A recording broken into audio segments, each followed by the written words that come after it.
ज्योतिरादित्य सिंधिया से छीना जाएगा मंत्री पद। सिंधिया की संसद सदस्यता को भी किया जाएगा रद्द। कांग्रेस नेता के एक कदम ने बढ़ाई सिंधिया की परेशानी। आखिर क्यों बीजेपी में जाकर फंस गए सिंधिया?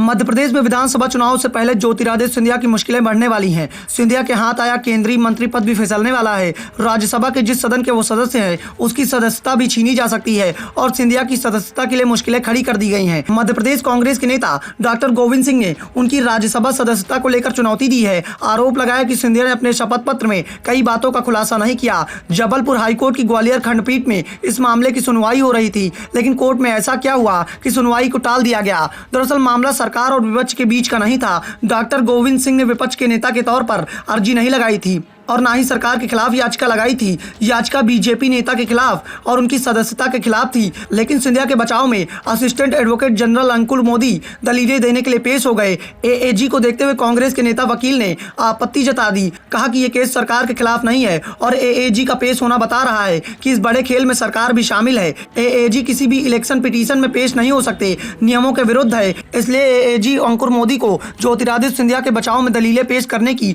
इजाजत नहीं दी जानी चाहिए। कांग्रेस नेता की ओर से जब आपत्ति दर्ज कराई गई तो सुनवाई कर रहे जज ने एएजी अंकुर मोदी से सवाल किया कि वो बताएं कि वो इलेक्शन पिटीशन में कैसे शामिल हो सकते हैं। कोर्ट के सवाल पर अंकुर मोदी ने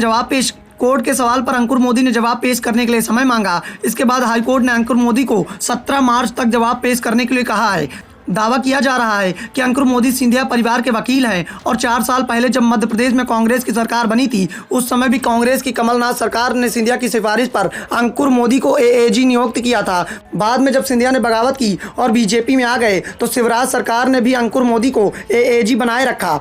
अंकुर मोदी को एएजी बनाए रखने पर तो कांग्रेस ने कोई आपत्ति नहीं जताई, लेकिन सिंधिया के खिलाफ उनके पेश होने पर जरूर सवाल खड़े कर दिए। दरअसल नागरिक उड्डयन मंत्री ज्योतिरादित्य सिंधिया के खिलाफ जो इलेक्शन पिटीशन दायर की गई थी उसमें सिंधिया पर आरोप लगाए गए थे कि सिंधिया ने अपने नॉमिनेशन में दर्ज मामलों को छुपाया है। 2018 में भोपाल के श्यामला हिल्स थाने में कमलनाथ, दिग्विजय सिंह और ज्योतिरादित्य सिंधिया के खिलाफ एफआईआर दर्ज हुई थी, लेकिन उन्होंने अपने राज्यसभा के नॉमिनेशन में इस बात को छुपा लिया है। जिस समय ये एफआईआर दर्ज हुई थी उस समय प्रदेश के सीएम शिवराज सिंह चौहान थे। वो बात अलग है कि तब सिंधिया कांग्रेस में और शिवराज सिंह चौहान बीजेपी में हुआ करते थे। आज दोनों ही बीजेपी में हैं, लेकिन 2018 का मामला सिंधिया के लिए अब मुश्किलें बढ़ाता दिख रहा है।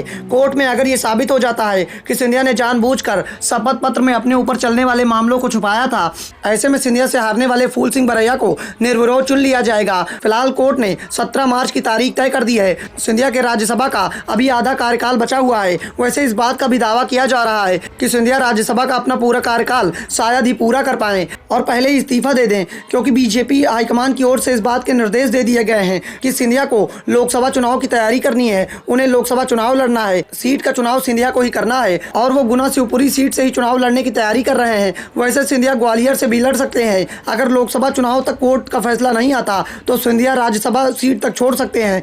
वैसे इसके लिए उन्हें लोकसभा का चुनाव जीतना जरूरी होगा। Bureau report, the Navdarpan news.